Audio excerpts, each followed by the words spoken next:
Next નંબરનો question જો દોસ્તો આપણને અસહકાર આંદોલનના કોન્ટેક્સ્ટમાં પ્રશ્ન પૂછાય છે, થોડું સાંભળી લો.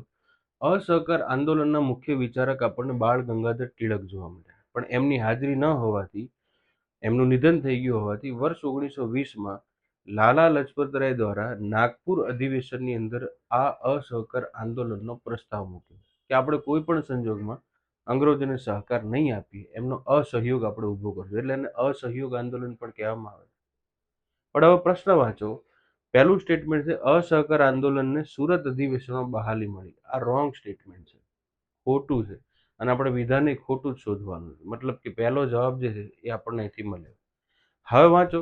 અસહકાર આંદોલનના હકારાત્મક પાસામાં હિન્દુ મુસ્લિમની એકતા વધી હતી. આ વાત સાચી છે.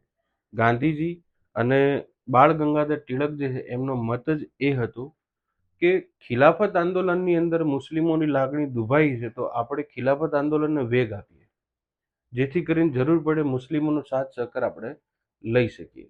આ માઇન્ડસેટથી તો ખિલાફત મુવમેન્ટ જે છે એને વેગ મળ્યો અને ગાંધી એના અધ્યક્ષ તરીકે જોવા મળ્યા હતા.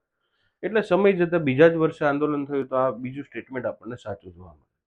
હવે અસહકાર આંદોલનના મુખ્ય વિચારધારા તરીકે આપણને બાળ ગંગાધર ટિળક જોવા મળે, પણ એમની હાજરી ન હતી, એટલે એમની યાદમાં આ આંદોલનને અંતિમ સ્વરૂપ આપવા માટે જે નાણાકીય ભંડોળ ઊભું કરવામાં આવ્યું એનું નામ હતું ટિળક સ્વરાજ ફંડ.